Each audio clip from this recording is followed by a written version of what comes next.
If you are familiar with the following words and they are of your first language, please contact me because we will have to go to the media with this.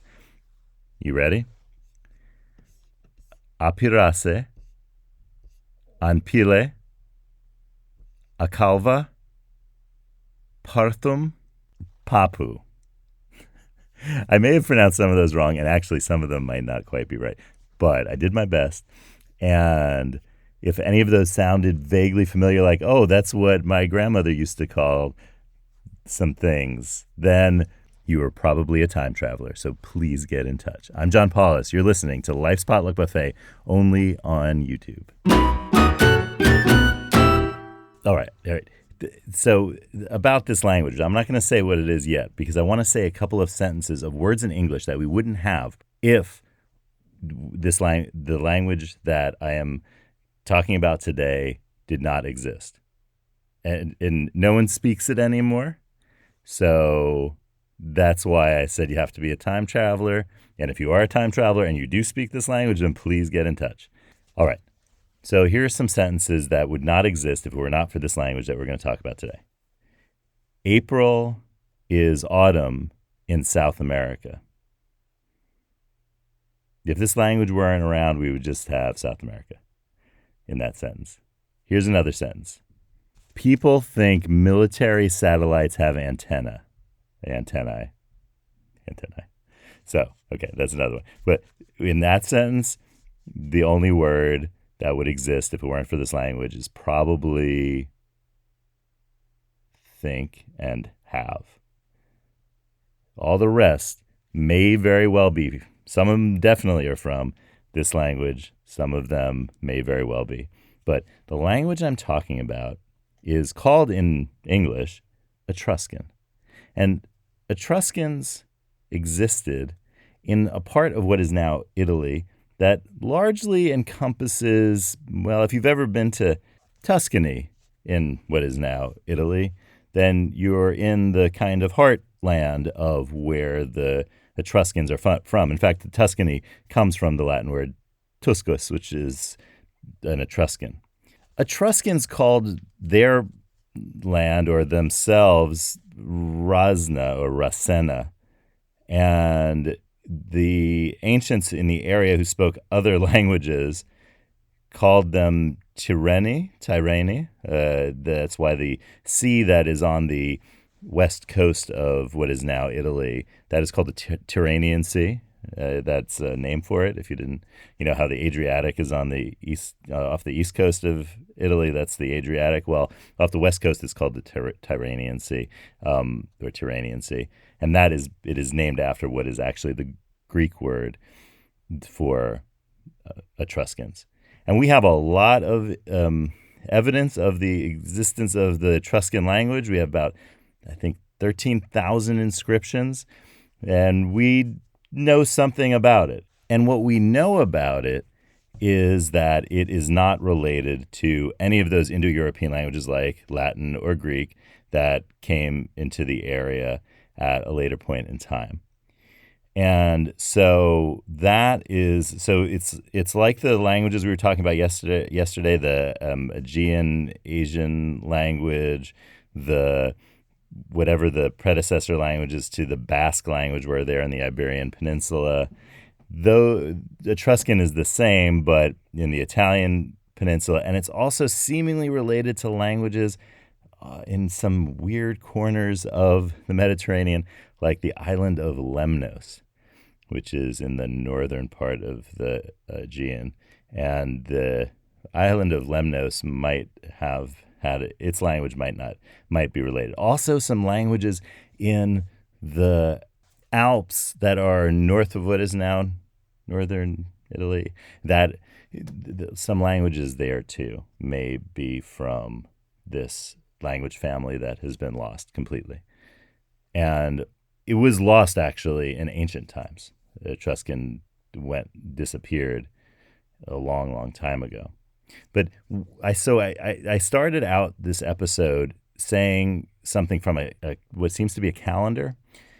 And the first word that I said was Apirace, which is almost certainly from Etruscan, and it was used eventually in Latin and then in French and then in English. For an Apirace is April. And May is Anpile. June was Acalva, or maybe Acalwa. Not certain how we pronounce these. So if you are an Etruscan person, sorry if I pronounce it wrong, and please let me know and tell me how we should pronounce that.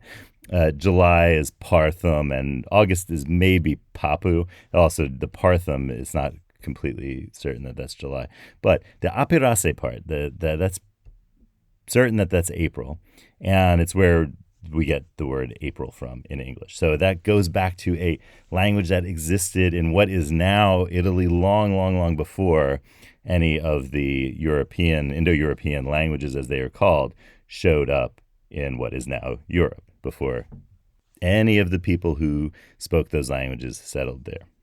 And what's really cool is that another certain etymology, or nearly certain etymology, is that the word satellite in English comes from the Etruscan word satnai, and a satnai is an attendant or a personal bodyguard, and that becomes in Latin satellis, and that's pretty. People who study these things have pretty much guaranteed that is where we get our word from satellite, and that means that satellite comes from Etruscan as well. What's neat is that the word autumn, and that's why I said April is in autumn in South America. Autumn is most likely from the Etruscan autu, which has to do with the Etruscan word related to the word year. So that's another Etruscan word. It is likely that the word antenna reached Latin through Etruscan, and it may have actually started with Greek. That might have been an Etruscan version of a Greek word that has to do with a thing that you extend outward, maybe on a ship. And so that, like a thing that holds the sail or something, that kind of thing. So that also may have come through Etruscan, although may not be originally an Etruscan word. It might have been a Greek word originally. So we have the Etruscans to thank for a lot. And one word that I use probably every single day that is possibly from Etruscan and comes from Latin to French and into English, but that word, which, I bet you've probably said this word today as well, but it's the word people. And people comes from populus in Latin, but the populus in Latin, there are a lot of people who are pretty sure that word comes from Etruscan. The way that these words change shape and form and sounds, it's kind of typical of a word that would be from Etruscan that is being used in Latin. And we don't know any other source for words that relate to people like populus that are from other Indo-European languages like Latin. So there's a good chance that people is from Etruscan. Another word that's from Etruscan that you might use as well is probably person, which comes from the Latin word persona, which is a mask. And there are people who there are some folk etymologies of persona that's saying that this is what the sound goes through, persona. So the sound goes through, per is through, and sound is sona, sonum is sound. But there's people who see that the word persu in Etruscan means mask. So that may very well be where persona comes from in Latin. And so we have both people and person. And so without Etruscan, there's no people or persons. And that's pretty cool. All right, so let's ask the cards about all of this and see what they have to say. Yellow lemons, blue dumplings, magenta noodles. Cards, tell us some things.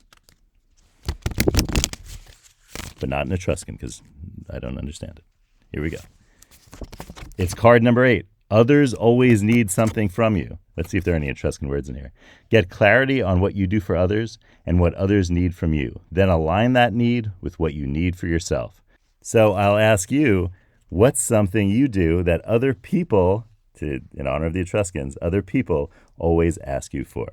Think about that and see how that aligns with your needs. And I'll see you tomorrow on Life's Potluck Buffet.